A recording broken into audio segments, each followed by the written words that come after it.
नमस्कार दोस्तों, और आज मैं आपको एक ऐसी कहानी सुनाने जा रही हूँ जो शायद आपके रोंगटे खड़े कर दे। एक ऐसा किरदार, एक ऐसा अभिनेता जिसने इतिहास के पन्नों में ही नहीं बल्कि हमारे दिलों में भी अपनी अमिट छाप छोड़ी है। साल 1993 में रामानंद सागर जी का वो श्री कृष्ण, हर घर में एक ही गूंज थी, कृष्ण राधा बलराम। लेकिन इस धर्म युद्ध में एक ऐसा योद्धा भी था जो खलनायक की श्रेणी में आते हुए भी लाखों दिलों पर राज कर गया। मैं बात कर रही हूँ द्रोणा पुत्र अश्वत्थामा की, और इस किरदार में जिसने जान फूकी वो कोई और नहीं, हमारे अपने मुकुल नाग जी सर थे। सोचिए, रामानंद सागर जी का वो कितनी मुश्किल हुई होगी कास्टिंग करते वक्त किसे क्या किरदार दे, लेकिन उनकी दूरदृष्टि को सलाम।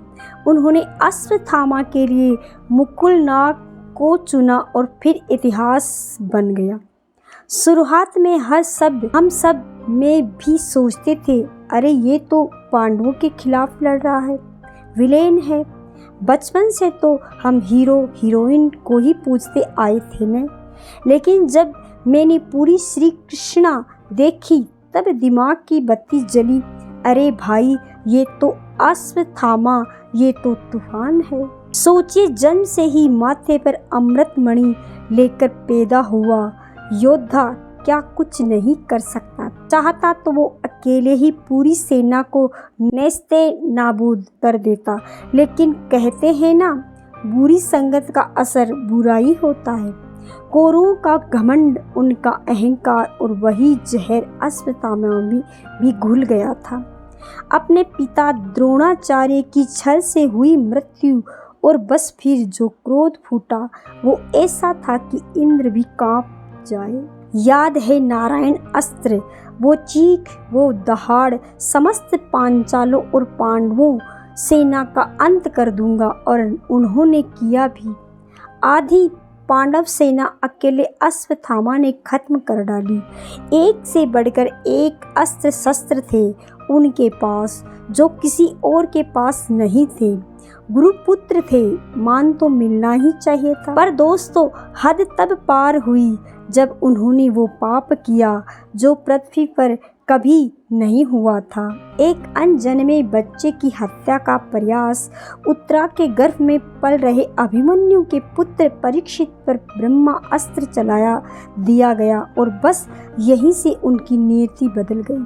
भगवान श्री कृष्ण का क्रोध और वो श्राप, जब तक सूरज, चांद और पृथ्वी नष्ट नहीं हो जाते तब तक अश्वत्थामा को मोक्ष नहीं मिलेगा। दर दर भटकता रहेगा। अपने जख्मों के लिए माथे से मणि छीन ली गई, और अश्वत्थामा एक अमर पर पीड़ादायक जीवन के लिए अभिशिप्त हो गया।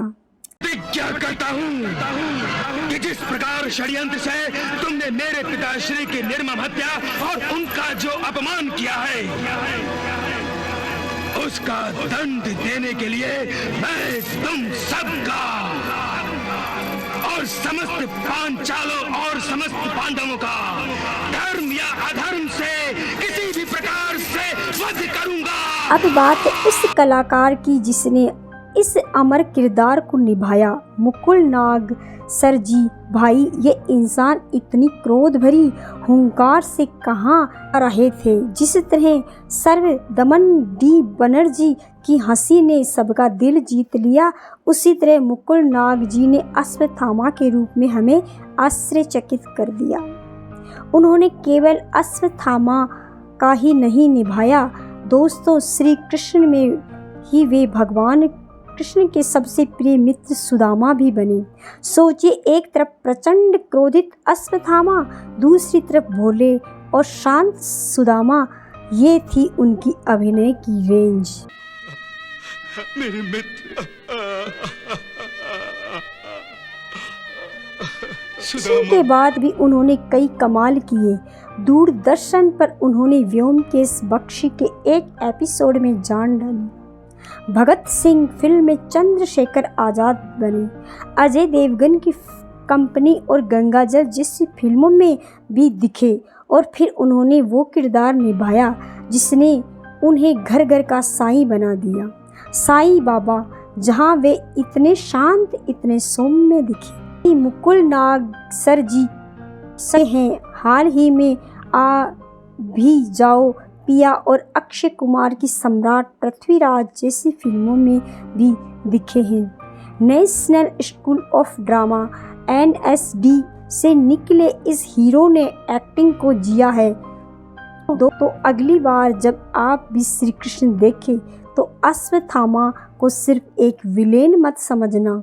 वो एक ऐसा किरदार था जो हमें सिखाता है कि कितनी भी शक्ति हो, बुराई का अंत बुरा ही होता है। और मुकुल नाग जी ने इस अमर जो पहचान दी है वो सदियों तक याद रखी जाएगी। मुकुल नाग सर जी को सलाम, इस अमर अभिनय को सलाम। अगर आपको ये वीडियो पसंद आया हो तो लाइक करें, शेयर करें, हमारे चैनल को सब्सक्राइब करना न भूलें।